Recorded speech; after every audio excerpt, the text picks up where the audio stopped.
Assalamualaikum warahmatullahi wabarakatuh. Salam sejahtera untuk kita semua. Om Swastiastu, Namo Buddhaya, salam kebajikan, tabi pun, ya pun.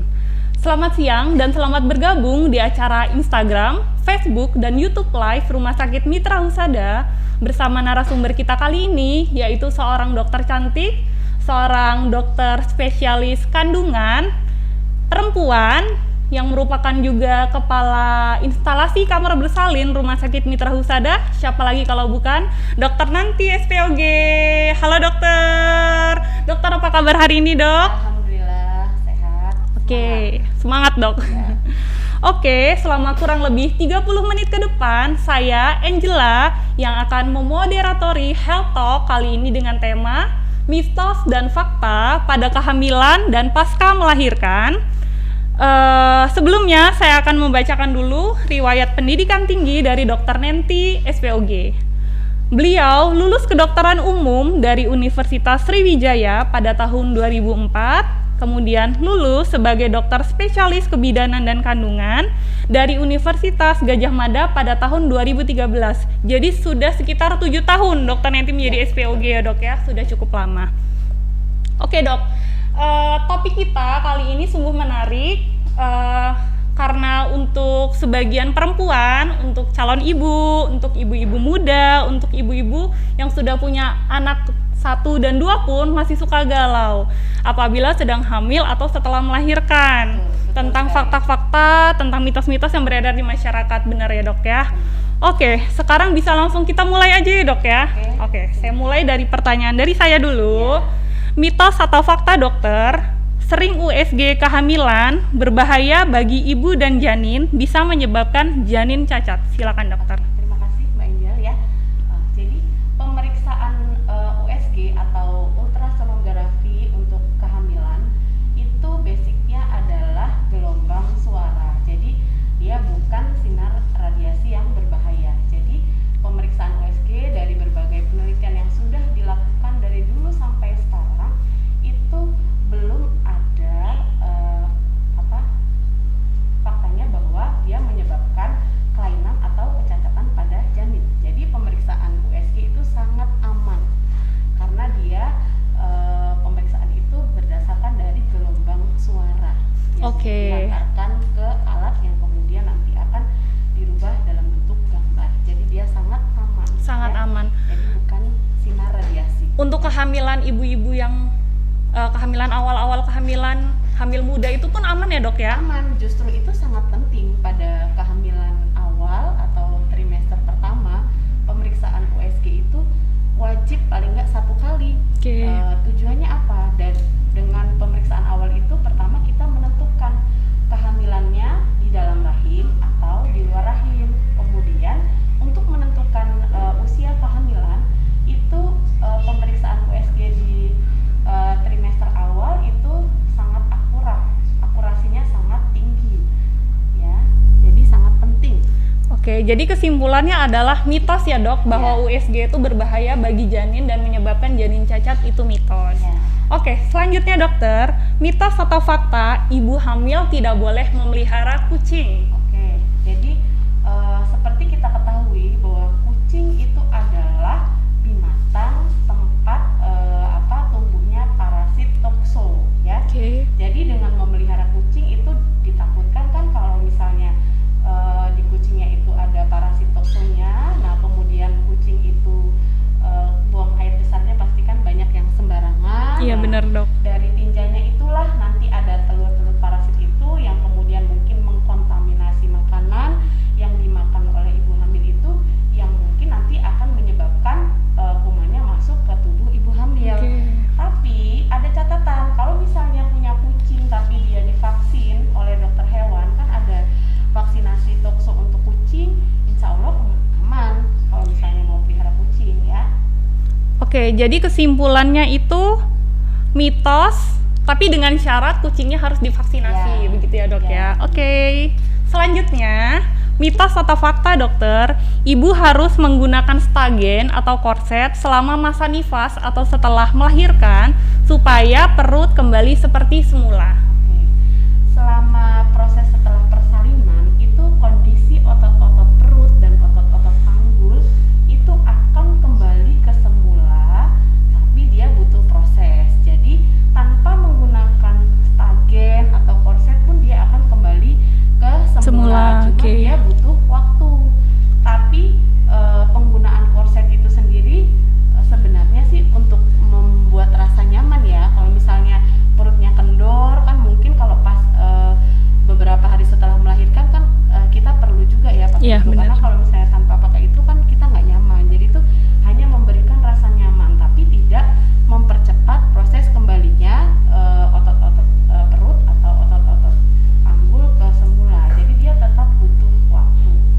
lebih efektif malah ASI, menyusui ya dok ya. Pemberian ASI itu akan mempercepat proses pengecilan rahim. Kenapa?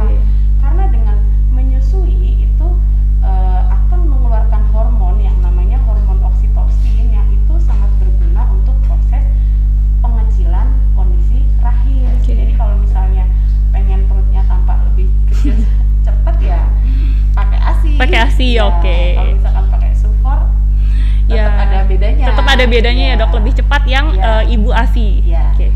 Selanjutnya dokter, mitos atau fakta tidak boleh makan ikan, daging, ayam, dan telur setelah melahirkan agar jahitan cepat kering. Oke, jadi ikan, daging, telur itu semuanya adalah sumber protein.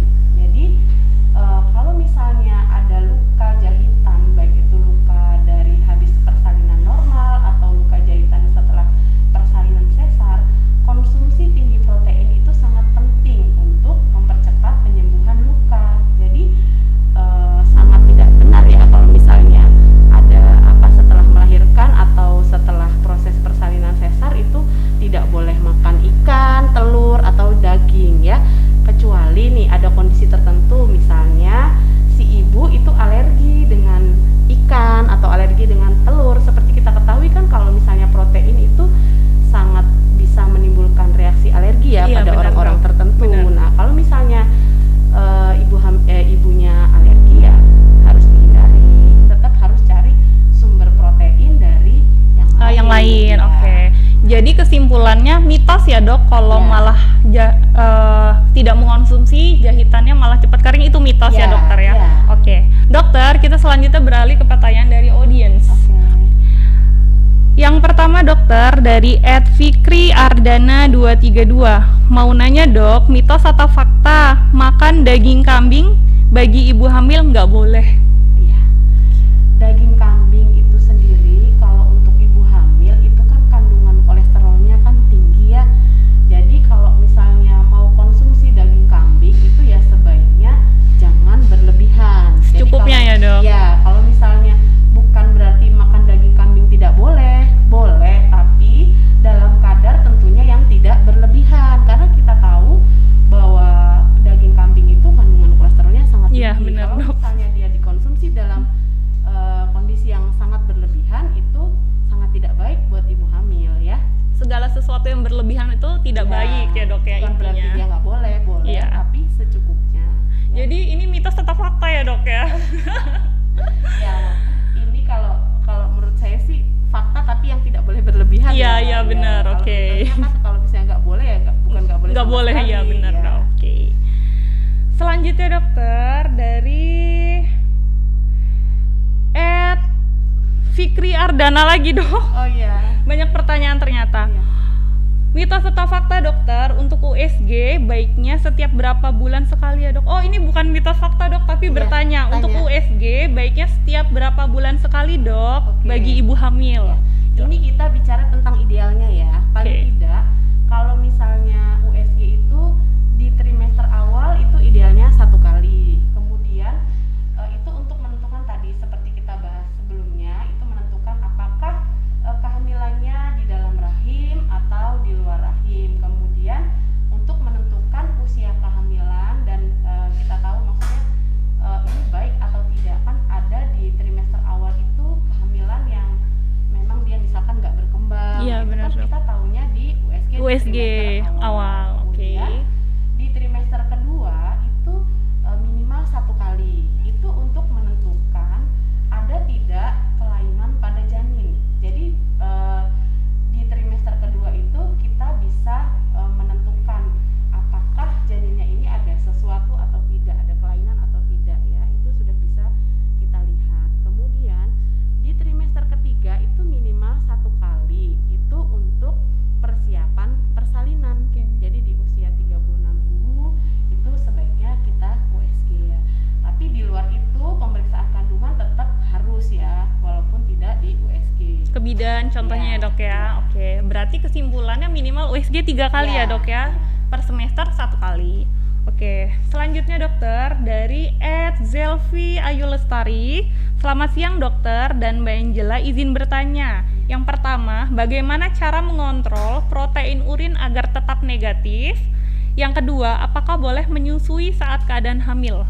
Oke. Jadi kalau kondisi protein urin itu kita tidak bisa prediksi ya. Kalau misalnya pada ibu hamil, misalnya ibu hamil ini sebelumnya tidak ada sesuatu, kan kondisi protein urin yang positif itu terjadi bisa pada ibu hamil yang memang sebelumnya misalnya sudah ada kelainan, contohnya memang ibunya sudah ada kerusakan pada ginjalnya. Nah itu mungkin ini yang ditanyakan kalau misalnya dia ibu hamilnya baik-baik saja. Baik saja, ya. Terus gimana caranya supaya Protein urinnya tetap negatif, stabil, tetap negatif saja. Jadi, kondisi kehamilan yang membuat dia terjadi protein urin positif itu kalau dia terjadi preeklamsi, ya.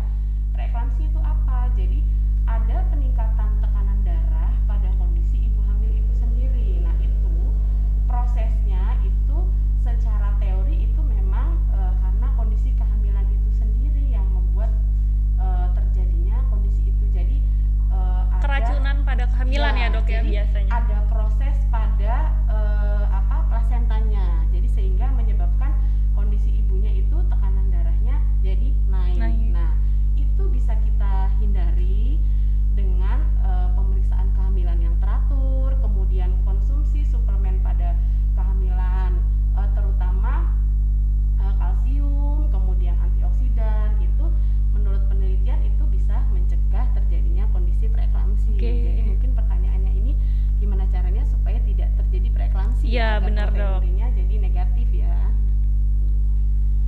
Kemudian yang kedua, apakah boleh menyusui saat keadaan hamil dok? Oke, jadi dalam kondisi hamil itu masih boleh kita menyusui ya, asalkan apa sih yang menyebabkan kondisi hamil itu tidak boleh menyusui?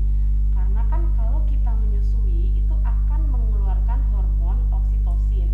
Nah, hormon oksitosin itu dapat menyebabkan rahim itu jadi kontraksi. Nah, yang ditakutkan kan kalau dia menyusui itu rahimnya jadi kontraksi, jadi akan mengganggu kehamilannya.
ovarium.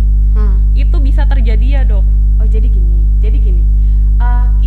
Ini definisi kista dulu yang harus kita pertegas di sini ya. Jadi kista itu apa? Jadi kista itu adalah tumor atau benjolan yang terjadi di ovarium.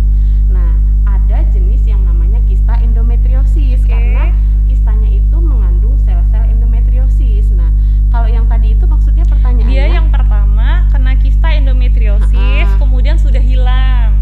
Ya. Terus setelah melahirkan ternyata ada kista ovarium. Mungkin itu sebenarnya kistanya sama, jadi sama-sama kista ovarium mungkin ya. Yang awal itu tapi belum aja ya, Dok ya? Iya, itu mungkin pemahamannya yang kurang pas ya itu. Jadi sebenarnya kistanya itu tidak hilang, mungkin jadi sama-sama itu kista ovarium, cuman jenisnya aja kan ya. Kan kalau kista endometriosis itu kandungannya adalah sel-sel endometriosis, atau kalau istilah medis atau istilah awam itu kita kenal dengan kista coklat. Iya, benar, Dok. Yang biasanya keluhannya nyeri ya. Oke, begitu ya Mbak Priska Putri. Kemudian selanjutnya dari @diska Putri. Dok, izin bertanya dong, misalnya lahir anak pertama SC, kemudian apakah anak keduanya bisa lahir secara normal ya, Dok? Terima kasih. Oke, jadi kalau persalinan yang pertama sesar itu untuk persalinan yang berikutnya, kalau misalnya bisa normal atau tidak itu ada beberapa syarat, ya kan? Apa itu, Dok? Yang pertama itu jarak persalinannya minimal 2 tahun. Minimal 2 tahun. Ya, dari jarak persalinan. Nah, setelah usia kehamilannya di atas 36 atau 37 minggu, jadi pada usia kehamilan cukup bulan, itu kita akan menentukan lagi syarat yang lainnya. Posisi bayinya kan harus kita lihat juga kan, misalnya dia yang terbawah kepala atau bukan. Kalau misalnya yang terbawah kepala tentu aja kan boleh ya. Kemudian tafsiran belajaninya berapa? Kalau misalkan dia bayinya besar kan berbahaya ya, Dok ya. Kemudian satu lagi kita lihat ketebalan dari segmen bawah rahim bekas operasinya itu kita ukur. Jadi dokter kandungan nanti akan mengukur. Nah, itu yang aman di atas 3 mm. Jadi nanti dokter akan bilang, oh ini ketebalannya cukup, semua baik. Nah, itu boleh untuk dicoba persalinan normal. Tapi tanpa ada intervensi apapun. Jadi hanya murni ditunggu mulesnya. Nggak boleh dirangsang. Nggak boleh dirangsang. Kemudian pokoknya tidak boleh ada intervensi apapun. Jadi benar-benar murni ditunggu mulesnya sampai memang kehamilannya itu usianya memang memungkinkan untuk ditunggu. Kalau misalnya ternyata ditunggu udah, misalnya nih usia kehamilannya udah lewat nih, tapi kok belum ada mules, nah itu tetap harus konsultasi lagi dengan dokter. Ini dari hasil USG masih bisa ditunggu atau tidak gitu. Karena kehamilan dengan bekas sesar kan kita tidak boleh lakukan induksi persalinan. Benar, ya. Oke, dokter, selanjutnya ini dari YouTube, dokter. Ada pertanyaan dari YouTube dari Kirena Official. Selamat siang, dokter. Izin bertanya, setelah kuret sebaiknya jarak untuk hamil berikutnya lagi berapa bulan, dokter? Apakah ada batas waktunya? Terima kasih. Oke, jadi gini. Kalau misalnya kondisi setelah kuret itu sebenarnya untuk kembali ke normal lagi itu seperti siklus haid biasa. Jadi pada bulan berikutnya ibu itu sudah haid lagi, sudah normal lagi. Jadi sebenarnya tidak ada batasan misalnya berapa bulan boleh hamil lagi. Selama itu misalkan udah haid lagi, itu berarti kan fungsi dari rahimnya itu sudah normal kembali. Kemudian kesuburan itu pun sudah kembali normal. Jadi kayak orang menstruasi. Jadi setelah kuret kemudian dia udah bersih, nah itu sudah kembali subur lagi ibunya. Jadi sudah boleh program lagi ya, dokter. Artinya tidak perlu ada pembatasan harus berapa bulan boleh hamil lagi, tidak masalah. Oke, dokter. Selanjutnya, dokter, ini pertanyaan dari YouTube juga, dari Naila Aska Azahra. Selamat siang Ibu Dokter, apakah ibu yang kelebihan berat badan beresiko terhadap kehamilan? Terima kasih. Oke, iya, tentu saja.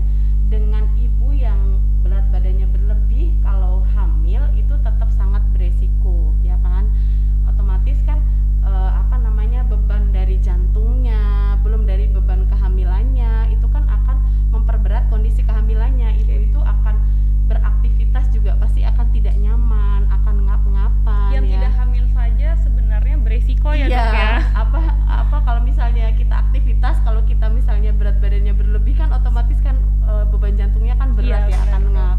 Ya itu sangat beresiko sekali. Makanya kalau misalnya ibu hamil, kalau dia indeks massa tubuhnya itu berlebih, itu memang juga tetap harus bisa membatasi kenaikan berat badannya, tidak seperti ibu hamil yang normal. Itu ada batasan memang ya.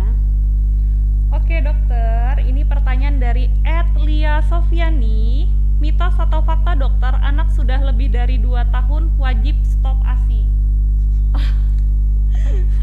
Iya. Sebenarnya ini lebih pas untuk dokter anak ya. Tapi mungkin bisa diberi informasi dari dokter. Iya, kalau sebaiknya kalau sudah di atas 2 tahun itu tetap yang terbaik ya memang ASI-nya stop ya. Sebaiknya dilatih ya. Dilatih untuk mengonsumsi yang lain gitu ya dokter. Supaya si anak juga dia bisa belajar mendapatkan asupan selain dari ASI-nya kan. Jadi kalau misalkan mungkin kan kalau anak di atas 2 tahun itu kan kebutuhan nutrisinya akan beda kan. Ya, kalau misalkan dia murni dapat banyak dari ASI kan otomatis pasti kurang karena dia memang golden period di usia pertumbuhannya itu kan kalau di atas 2 tahun kan akan beda ya. Akan banyak nutrisi yang dibutuhkan.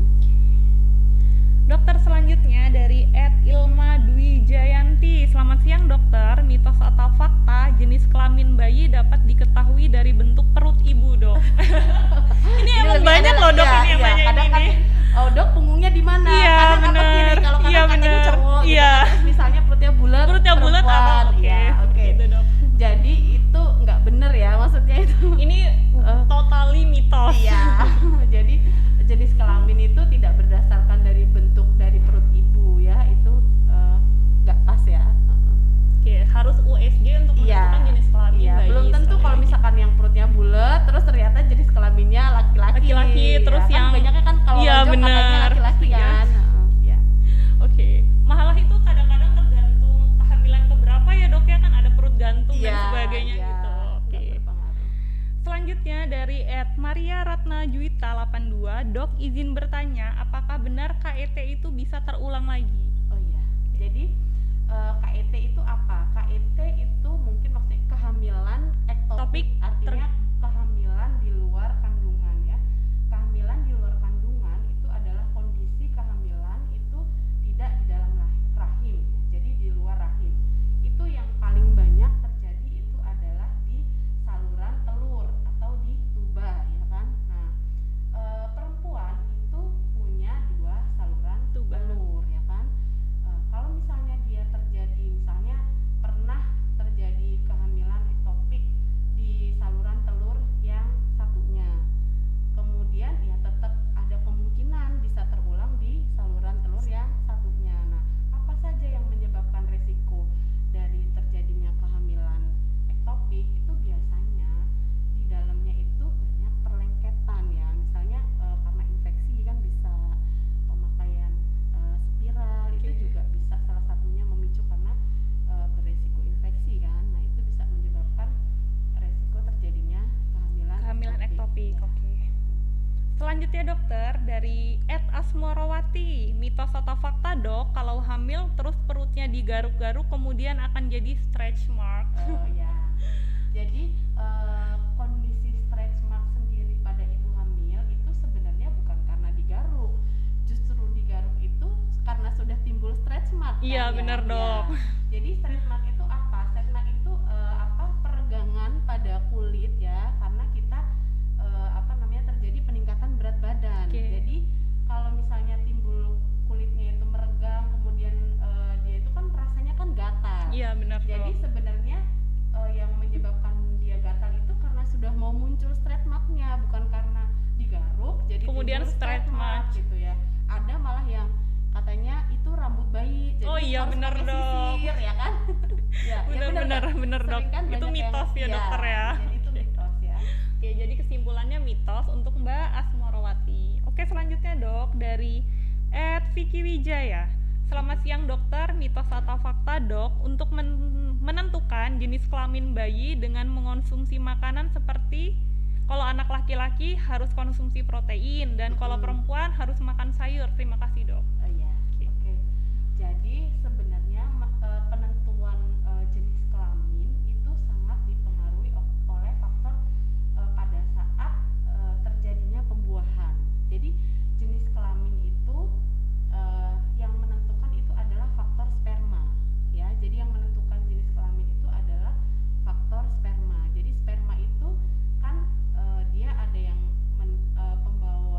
X atau Y gitu ya dok. Pembawa Y. Oke. Jadi pembawa penentu laki-laki atau penentu perempuan. Nah, makanan itu hanya mungkin membantu. Kalau misalnya pada saat proses pembuahan itu kalau misalnya konsumsi makanannya banyak daging, itu nanti mungkin spermanya yang banyak yang ini yang laki-laki. Tapi kalau yang menentukan jenis kelamin bukan itu. Jadi sejak terjadinya pembuahan itu sudah ditentukan ini bakal jadi laki-laki atau perempuan. Yang sering banyak ditanyakan kan gini, sudah hamil, kemudian dok ini udah makan banyak daging, kok anaknya laki-laki? Nah itu salah ya kan. Sebenarnya itu sudah ada jenis kelaminnya, cuman kan belum kelihatan ya kan, tapi sudah terbentuk dari kromosomnya itu ini bahwa akan jadi laki-laki atau perempuan gitu. Oke, jadi itu kesimpulannya adalah mitos. Ya. Oke.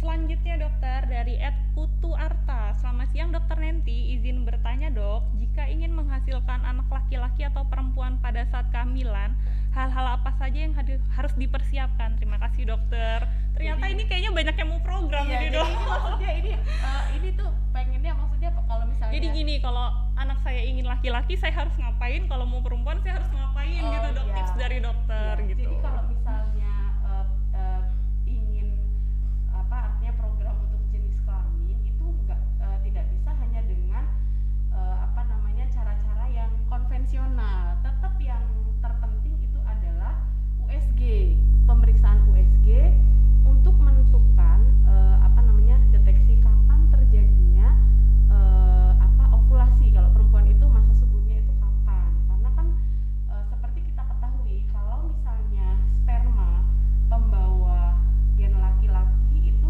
dia bisa bertahan di dalam rahim itu hanya 3 jam. Oke. Jadi kalau misalnya ingin anaknya laki-laki itu berhubungannya itu benar-benar harus pas, karena masa subur perempuan itu kan ovulasi itu kan hanya 24 jam. Iya, jadi benar loh. pas harus waktunya itu harus pas banget dengan waktunya ovulasi itu. Jadi itu menentukan kapan terjadinya ovulasi prediksinya itu kan hanya dengan pemeriksaan USG. Nah, kalau misalkan dengan cara-cara konvensional dengan makan ini, kemudian ada yang bilang miring kiri atau miring kanan, itu sulit ya. Jadi sulit kita menentukan. Jadi yang terpenting adalah tetap pemeriksaan USG, deteksi kapan terjadinya ovulasi pada perempuan. Nah, nanti dokter akan menentukan itu kapan pasnya berhubungan supaya timingnya pas. Pas nanti ini bahwa akan jadi anaknya laki-laki atau perempuan. Oke, seperti itu. Oke, selanjutnya dokter dari @febriani2230. Dokter, apa penyebabnya perdarahan dalam melahirkan sesar? Perdarahan dalam melahirkan sesar. Pada saat kita sesar bisa terjadi perdarahan, itu penyebabnya apa aja? Jadi yang namanya persalinan, baik dia normal ataupun sesar, itu faktor penyebab perdarahannya itu hampir sama ya, sama. Yang paling banyak terjadi itu faktor kontraksi rahim. Jadi kan pada saat dia persalinan baik itu normal maupun sesar itu rahimnya tidak berkontraksi dengan baik. Nah, kontraksi rahim itu banyak faktor yang menyebabkan ya. Salah satunya misalnya nih persalinannya kan misalnya lama, misalnya pembukaannya nggak nambah-nambah, kemudian nggak lahir-lahir dan mengharuskan si ibu akhirnya harus operasi atau sesar. Nah, itu pada saat proses persalinan sesar atau setelahnya itu sangat beresiko sekali terjadi perdarahan. Itu karena kontraksi dari rahim itu sendiri. Kemudian kalau misalnya di persalinan normal ya, ini tadi yang ditanyakan sesar ya. Nah, biasanya penyebab terbanyaknya karena itu. Atau misalnya bayinya besar ya kan, atau bayinya kembar. Nah, itu bisa mempengaruhi kontraksi pada saat proses persalinan. Ya. Oke. Dok, selanjutnya dok, ini pertanyaannya banyak banget dokter. Jadi cukup nggak ya? Cukup dok. Oke, kita masih punya waktu 20 menit lebih ya. lagi. Oke, kita bahasnya lebih cepet ya dok ya. Oke. Dari @uli_sutoyo. Dokter, mitos atau fakta kalau ibu hamil tidak boleh mengonsumsi sate atau daging yang dibakar atau dipanggang? Oke, jadi seperti kita ketahui kalau misalkan konsumsi daging yang mentah itu kan takut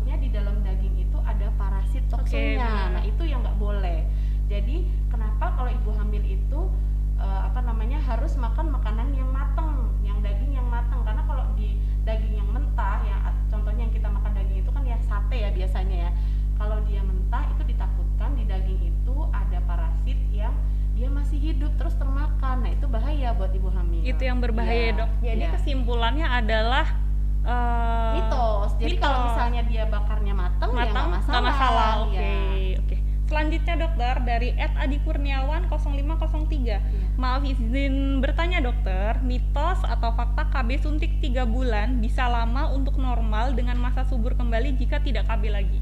Oke, jadi kontrasepsi suntik yang 3 bulan itu pengembalian kesuburannya itu tentu memang sangat berbeda dengan yang KB-nya misalkan kondom atau spiral ya. Karena mengandung hormon ya dok ya? Jadi dia butuh untuk penyesuaian hormon dengan tubuh itu biasanya bisa sampai ada yang 1 tahun dia baru bisa kembali normal lagi. Karena kadang kan kalau misalnya KB yang 3 bulan itu kan tidak haid ya, jadi itu bisa ada yang sampai 1 tahun pengembalian kesuburannya itu kalau untuk KB suntik yang 3 bulan. Oke.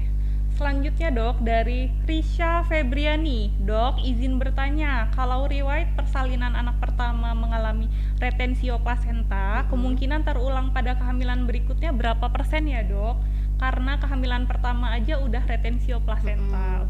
Jadi tetap ada resiko terjadi retensio plasenta di kehamilan berikutnya. Jadi sebaiknya kalau misalnya waktu persalinan yang pertama itu terjadi retensio plasenta, ini persalinan yang berikutnya yang paling aman tetap harus di rumah sakit.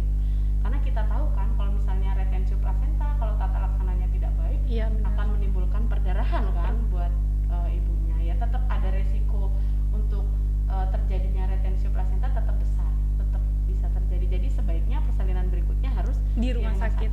Ya. Oke dokter, selanjutnya dari @bunga Fatma Dwiana. Siang dokter, mau tanya dok, apabila siklus mens tidak lancar, apakah dapat mempengaruhi cepat atau lamanya kita bisa hamil?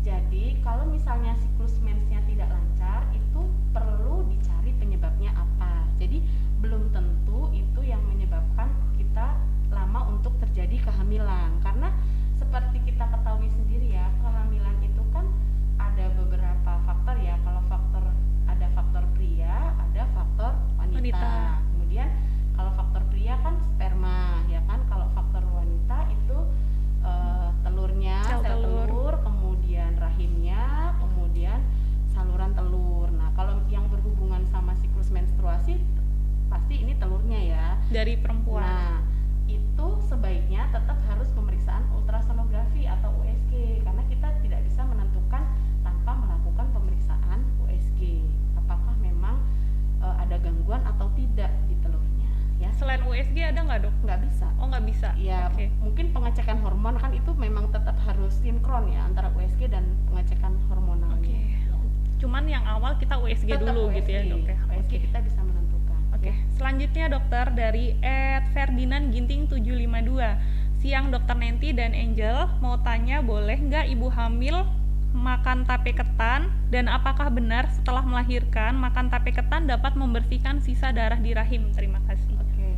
Jadi kalau makan tape ketan itu tentu saja boleh. Yang penting tidak berlebihan karena kita tahu ya kalau tape itu kan ada alkohol ya. Kalau misalnya berlebihan nah itu nggak baik ya.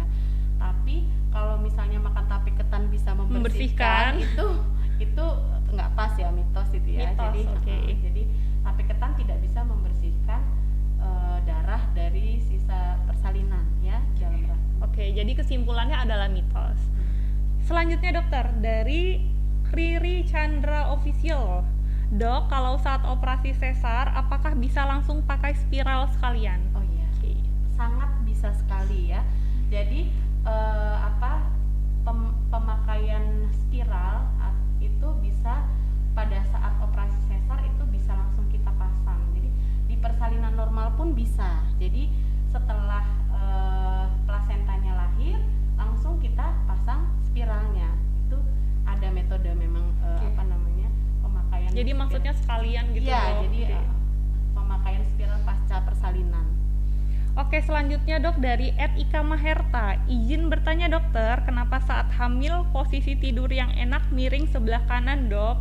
Benarkah tidur dengan posisi tersebut tidak diperbolehkan? Tidur miring kanan. Ya, sebenarnya kalau posisi tidur untuk sirkulasi memang bagusnya kan miring kiri ya. Iya benar dok. Tapi kalau kita misalnya tidak merasa nyaman dengan miring kiri, itu tetap kita akan yang terbaik itu adalah posisi yang senyaman mungkin bagi ibu hamil itu. Kan ada mungkin orang tertentu dengan miring kiri dia tidak terbiasa, benar, akan merasa malah engap. Iya benar. Jadi yang terbaik itu senyamannya. Kenyamanan tetap nomor satu ya dok. Kalau misalnya memang ternyata lebih nyaman untuk posisinya miring kanan ya nggak masalah sebenarnya. Yang penting kan tapi mungkin gonta-ganti ya dokter ya. Iya, artinya tidak menetap miring kanan terus bener. Gitu. Oke, selanjutnya dok dari @priska putri 23. Oh ini lanjutannya dok. Dok melanjutkan pertanyaan yang tadi, apakah kista tersebut tetap akan mempengaruhi masa subur dok untuk bisa hamil anak kedua? Yang tadi itu ya? Iya, yang kista coklat tadi. Apakah harus diambil atau bisa hilang sendiri dok kistanya bila hamil lagi? Nah, itu tergantung jenis kistanya. Jadi harus periksa USG lagi. Itu harus kita tentukan jenis kista yang mana. Kalau misalnya dia kista endometriosis, itu memang yang berpengaruh untuk kehamilan berikutnya. Kalau misalnya dia hanya kista ovarium yang misalnya simple kista biasa, insya Allah tidak pengaruh ke untuk kehamilan kesuburan. Yang berikutnya. Ya, jadi sebaiknya saran saya itu USG dengan dokter kandungan untuk menentukan itu jenis kistanya kista yang mana. Oke, jadi untuk Mbak Priska Putri tetap yang utama adalah mengunjungi dulu dokter spesialis kandungan terdekat seperti itu. Oke dokter, selanjutnya dari @Sinta Agres, dokter nanya dong kalau bumil boleh nggak sih hubungan suami istri? Terima kasih dok. Oh ya, kalau misalnya bumil mau berhubungan suami istri selama kehamilannya itu normal, tidak ada resiko, artinya tidak ada perdarahan atau tidak masalah. Nggak masalah ya dok ya. Aman. Itu perlu periksa dulu ke dokter nggak dok? Iya, kalau misalnya kan dari pemeriksaan itu nggak ada keluhan apa-apa, itu kan bagus, kehamilannya normal, nggak ada masalah. Oke, seperti itu. Selanjutnya dok dari @febriani 2230. Dokter, sekarang saya hamil ketiga, masuk usia ke-5 bulan. Kenapa bekas sesar saya sering sakit perih ya dok? Iya. Jadi dia ini kehamilan dengan bekas sesar. Iya benar. Ya. Kalau ibu hamil, ibu yang sudah pernah operasi sesar, nggak hamil aja dia sakit ya, apalagi sering sakit, apalagi kalau dia setelah operasi sesar kemudian terus dia hamil lagi, membesar lagi, kan terjadi peregangan ya di dinding perutnya, terutama di yang mungkin di yang bekas sesarnya itu dia akan merasakan sakit, jadi itu wajar. Iya wajar. Normal. Iya. Selama dia nyerinya tidak yang fatal ya dok ya, itu nggak masalah. Selanjutnya dok dari @umurafasya, dok SC maksimal berapa kali? Ya, jadi menentukan SC itu bukan berdasarkan dia berapa kalinya, tapi ini misalnya dia operasi sesar 2 atau 3 kali itu tentu saja masih aman ya kan. Mungkin sering yang beranggapan kalau misalnya udah 3 kali nggak boleh operasi lagi. Bener. Sebenarnya itu bukan karena jumlah 3 kalinya, tapi kondisi rahim, kondisi dalam perutnya pada saat operasi sesar itu ada masalah atau enggak. Biasanya dengan operasi berkali-kali itu seringnya ada timbul perlengketan, sehingga nanti untuk operasi misalnya hamil lagi yang berikutnya itu dokter akan kesulitan untuk melakukan operasi dan menimbulkan resiko. Sebenarnya itu yang berbahaya.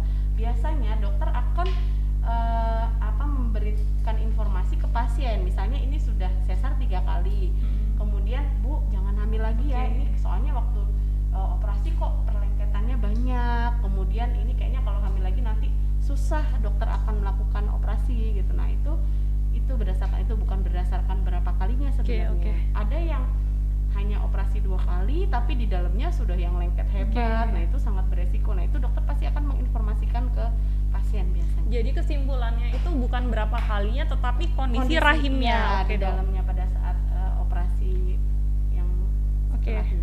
Dok dari Dewi Sukmarini, dokter izin bertanya, mitos atau fakta kenapa bila hamil tidak boleh makan nangka dan durian, alasannya apa? Terima kasih. Jadi seperti tadi saya sudah bahas sebelumnya ya, jadi bahwa makanan itu sebenarnya tidak ada yang dilarang untuk ibu hamil, yang penting konsumsinya tidak berlebihan, apalagi kayak nangka atau durian itu kan kalau misalnya tidak berlebihan masih aman gitu ya.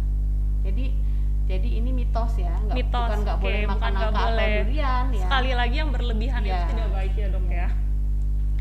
Oke dokter, jadi ini pertanyaan masih ada beberapa, tetapi ternyata waktu kita sudah habis. Oke dokter, di event selanjutnya atau bisa lewat direct message mungkin ya dok, nanti kita konsulkan ke dokter Nenti. Oke, yang terakhir dokter, adakah pesan untuk para calon ibu, untuk ibu-ibu sahabat Rumah Sakit Mitra Husada? Silakan dokter. Oke, terima kasih ya. Saya berpesan buat ibu-ibu hamil semuanya itu tetap, walaupun kita kondisi pandemi seperti ini, pemeriksaan kehamilan itu tetap sangat penting ya. Jadi jangan sampai tidak memeriksakan kehamilan, dan jangan lupa protokol 3M-nya itu harus dilaksanakan selama kita ingin memeriksakan kehamilan ke tempat kayak rumah sakit atau di rumah bidan. Itu yang paling penting itu ya. Jadi tetap harus periksa kehamilan. Jadi jangan nggak periksa karena kondisi seperti ini, kalau kita mau tunggu sampai kapan ini berakhir ya. Ya. Oke dokter, terima kasih telah bergabung di acara Instagram, Facebook, dan YouTube Live Rumah Sakit Mitra Husada. Semoga nanti bersedia datang lagi dok sebagai narasumber dengan pembahasan yang lain. Bagi audiens yang ingin mengusulkan materi live, bisa melalui direct message Instagram Rumah Sakit Mitra Husada, bisa juga melalui YouTube komen, bisa juga melalui Facebook Messenger yang nanti akan kami olah usulan dari audiens. Terima kasih kepada semua audiens.